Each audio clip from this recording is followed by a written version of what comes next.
Bienvenue dans Science et Mouvement, le podcast d'ED Academy. Aujourd'hui, on va répondre à une question que beaucoup de sportifs se posent. Je suis fatigué, est-ce normal? Trop peu de gens savent interpréter la fatigue. Parce que, dans la vraie vie, être fatigué fait partie de l'entraînement. Mais être trop fatigué peut devenir un problème. Et le surentraînement est souvent évoqué, à tort ou trop tard. La vraie question n'est pas est-ce que je suis fatigué, mais est-ce que cette fatigue m'aide à progresser ou m'en empêche? Sur le terrain, deux situations reviennent constamment. Situation 1, la fatigue est banalisée. C'est normal d'être fatigué quand on s'entraîne.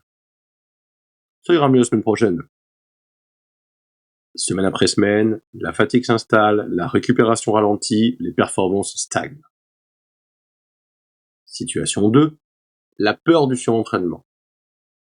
Je suis fatigué, je dois être en surentraînement. Arrête, je vais m'arrêter. J'y arriverai jamais. Donc il y a une véritable perte de confiance. Dans la majorité des cas, ce n'est ni normal, ni du vrai surentraînement. C'est un déséquilibre temporaire mal interprété. Ce que dit la science entre la fatigue et le surentraînement. Première chose est essentielle à poser. Le surentraînement est rare, alors que la fatigue est fréquente. Il y a 3 niveaux de fatigue. Premièrement, la fatigue fonctionnelle. Elle est normale. Elle apparaît après une charge nouvelle, elle disparaît avec la récupération et elle permet l'adaptation. C'est une bonne fatigue. Deuxièmement, la fatigue non fonctionnelle. C'est une récupération incomplète avec une sensation de lourdeur persistante et des performances en baisse. Le corps n'a pas encore eu le temps de s'adapter. Troisièmement, le surentraînement réel. Une fatigue chronique sur plusieurs semaines, voire plusieurs mois, des troubles du sommeil, une irritabilité, des chutes durables des performances. Beaucoup plus rares qu'on ne le pense.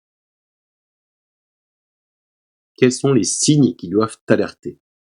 Et les indicateurs concrets bien plus fiables que le simple ressenti du « je suis fatigué ». Les signaux physiques. Une récupération de plus de 48 à 72 heures, qui est inhabituelle. Des douleurs diffuses persistantes. Une sensation de jambes vides. Ensuite, les signaux moteurs. Une coordination moins précise, des gestes moins fluides et une impression de forcer sur des intensités habituelles. Enfin, les signaux nerveux et mentaux, avec une baisse de la motivation, une irritabilité, un sommeil non réparateur et des difficultés à se concentrer. Plusieurs signaux combinés, c'est un signal fort à considérer. Je vous donne, comme d'habitude, plusieurs exemples. Mon trailer, mon coureur, il enchaîne les semaines chargées, pas de blessures franches, mais des jambes lourdes, un plaisir en baisse, des performances en recul. Ce n'est pas du surentraînement, mais une fatigue non fonctionnelle. La solution, c'est des semaines allégées, de volume de moins de 30% à peu près, conserver l'intensité mais moins de répétitions, et un travail de mobilité et de respiration. Deuxième exemple, le triathlète. 3 disciplines, peu de jours off, donc une fatigue diffuse, un sommeil perturbé. Le problème, ce n'est pas le sport, c'est l'absence de vraies fenêtres de récupération nerveuse. Les solutions sont simples. Prioriser une discipline par cycle.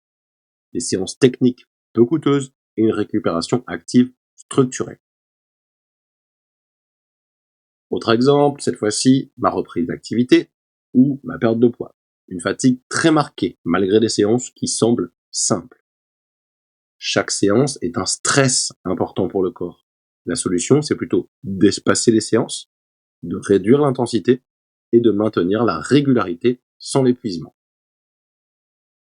Dernier exemple pour la femme sportive, certaines périodes, la fatigue est plus intense, la récupération plus lente et la baisse de tolérance à la charge. Elle est souvent liée au cycle et aux variations hormonales. La solution est d'adapter l'intensité selon les phases, de privilégier technique et renforcement et d'accepter de moduler sans culpabilité. Ce qu'il ne faut surtout pas faire, c'est ajouter des séances pour se remettre dedans. Ou tout arrêter brutalement sans analyse. Ou encore pire, ignorer les signaux. Ce qu'il faut faire absolument, c'est alléger temporairement, c'est-à-dire diminuer le volume et fréquence parfois conservée. Deuxièmement, varier les contraintes, changer le type d'effort et réduire l'impact. Troisièmement, soigner la récupération, c'est-à-dire le sommeil, la respiration et les mobilités douces. Quatrièmement, observer les réponses, c'est-à-dire est-ce que j'ai une meilleure récupération, est-ce que j'ai un retour du plaisir.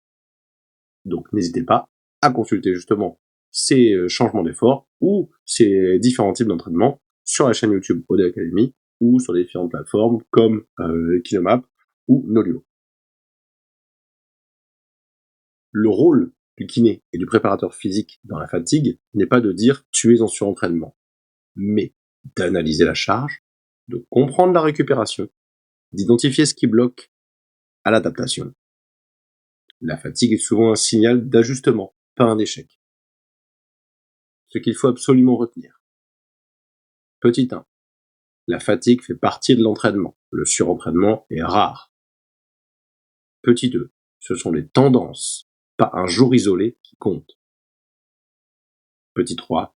Adapter temporairement permet souvent de repartir plus fort.